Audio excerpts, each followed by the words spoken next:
ایک چیز کی مثال دے کر سمجھایا ہوا ہے، اسے دوبارہ لازمی کتاب سے دیکھ لیں، جو میں نے لکھوایا اس سے دیکھ لیں۔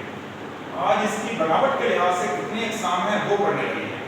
اکثر ہم اپنی بول چال میں بہت سے الفاظ کو بناتے ہیں، اس کو ہم نے 5 مختلف قسموں میں تقسیم کیا ہوا ہے۔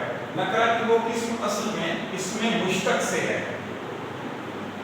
اسم مشتق کی 5 اقسام ہیں اور ان 5 کی 5 اقسام آپ کے سامنے بورڈ پر ہیں۔ اسم فاعل، اور یہ نکرہ کی قسم ہے جبکہ فاعل معرفہ ہوتا ہے۔ اسم مفعول، یہ بھی نکرہ کی قسم ہے جبکہ مفعول اس میں معرفہ ہوتا ہے۔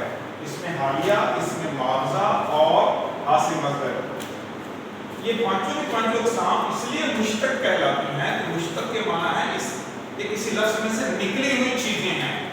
اور یہ بات ہم نے پہلے بھی پڑھی تھی کہ جو ہمارے پاس اسم جامد اور اسم مصدر ہیں، مصدر وہ واحد چیز ہے جہاں سے یہ تمام کے تمام اسماء بنتے ہیں، اور مصدر کی 4 اقسام ہم نے پہلے پڑھی ہیں، وہ اگر آپ کہیں گے تو میں دوبارہ آپ کو ریوائز کروا دوں گا۔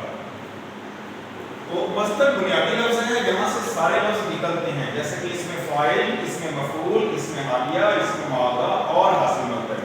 البتہ اسم فاعل اور اسم مفعول کی آگے بھی 2 اقسام ہیں، ایک سماعی ہے، ایک کو قیاسی کہا جاتا ہے، یعنی ایک ہم نے پہلے سے سن رکھا ہے لفظ، اسے سماعی کہتے ہیں۔ اگر کوئی ایسا لفظ ہمارے ذہن میں نہ آئے تو آپ اپنے طور پہ اس کا وہ لفظ بنا لیتے ہیں فاعل کے لیے، اس کو قیاسی کہا جاتا ہے۔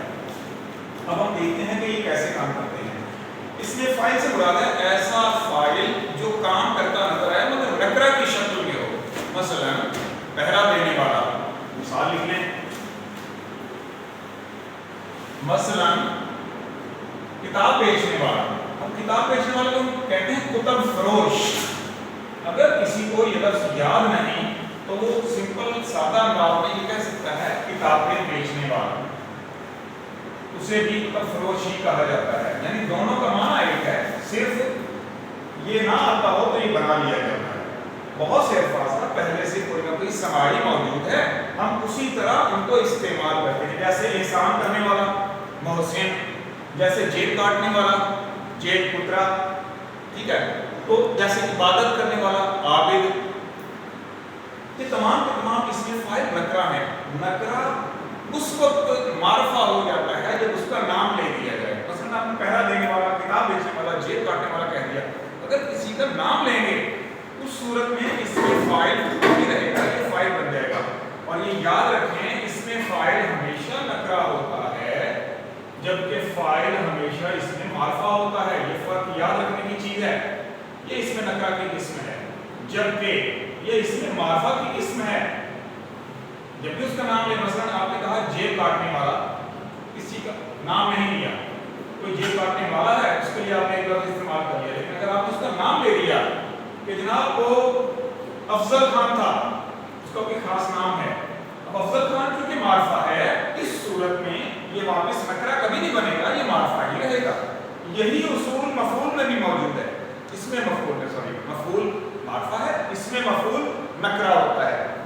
اب اس میں مفعول کیا ہے؟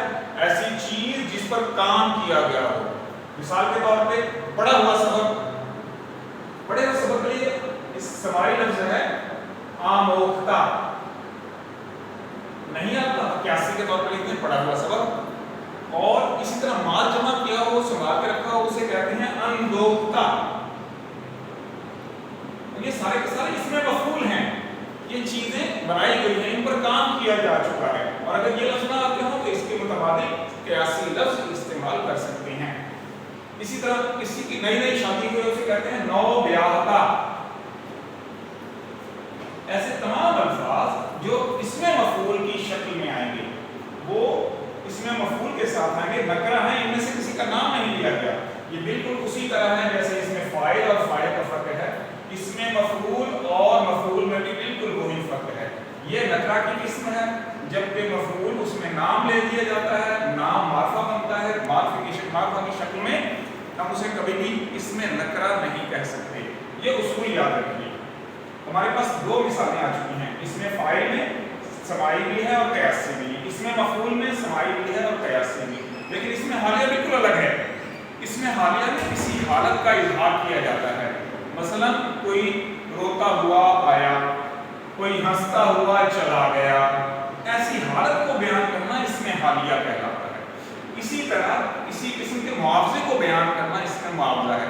مثال کے طور پہ فرش کی رگڑائی 5000 روپے ہے، مرچوں کی پسوائی، اب یہ جو لفظ ہے نا فرش کی رگڑائی اور پسوائی، یہ والے لفظ اس میں معاوضہ کے زمرے میں آتے ہیں۔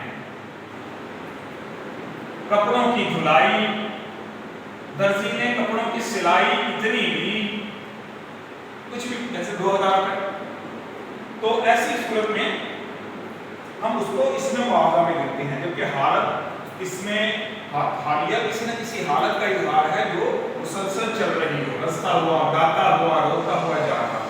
اس کے علاوہ حاصل مصدر ہوا ہے جس میں مصدر میں سے ایک آدھا آخری حرف ہٹا دینے سے اس کی کیفیت ظاہر ہوتی ہے۔ مثلا چلنا سے چلن،